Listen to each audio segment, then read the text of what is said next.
Hey everyone, welcome to MCAA 570 Sports Medicine and Performance. Welcome to the first week of class. This week we are going to dive straight into some pretty big topics of your sports medicine team and your emergency action plan. So before I get started on talking about the topics, just kind of an overview. So for this class, every week we're going to have a discussion. Some weeks you have an assignment due and you'll always have a quiz, sometimes 2 quizzes in a week, depending on what topics we're covering. So as you dive in for this first week, I understand that not all of you have your textbooks yet. That is okay. You do want to use your textbooks for the quizzes. My opinion is to wait. The first 2 weeks, I will accept all of your quizzes late because I understand that the timeline of getting books can be difficult. One thing that is always due the week that it's due is your discussions. So I do not accept any discussions after the due date. So once the discussions close for the week, that's the last time you have to submit. So make sure that no matter what's going on in life, you get those discussions done each week. Everything else we can talk through if there's issues that come up.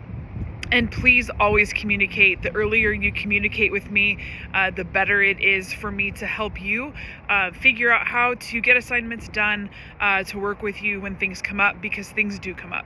And we do have a round of coaches that are going to be in this class that are starting into our winter sports. We have some teams or some coaches that are probably finishing playoffs right now for some of our fall sports. So I totally get it. Life is crazy.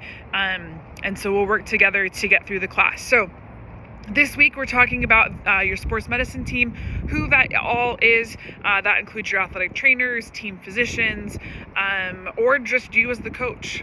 You might be the entire sports medicine team. What is your emergency action plan? Do you know your emergency action plan?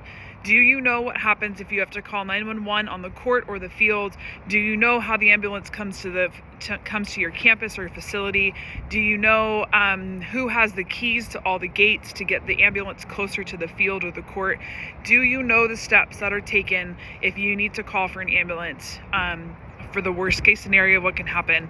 And something that I learned this semester is it's not just about what happens to our student athletes, it's also what can happen on the bleachers. And so making sure that we are prepared for that. We have what we need. We have AEDs, we have first aid kits, and then we know what to do when an emergency happens. We're going to talk about the emergency action plan in greater detail in week 3, where you will write an actual emergency action plan. But this first week is just kind of touching the superficial piece of what the EAP is. And my recommendation is, if you don't know your EAP, or you know that there is one but you haven't reviewed it, get that out, ask your AD, ask your district for a copy of it, because that will help you in completing the EAP assignment that we have in a couple weeks. This week we have some readings. I like to present to you what the National Athletic Trainer NATA Association has in their position statements. The position statements are research statements that the NATA has come up with that help guide our athletic trainers. And so this will be everything from how to present injury and illness, to weather conditions, to what you do in different kinds of emergencies, to hydration.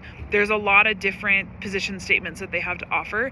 And so I include those in this course, so you have the opportunity to review them, and you can read them as they're pertinent to you. Some aren't. If you're an indoor sport, you may not need to know as much about weather and safety and lightning and things like that. So we have 2 discussions that are due this week. One's just an introduction. It's a 5-point. You don't have to respond to anyone in the class. You're more than welcome to.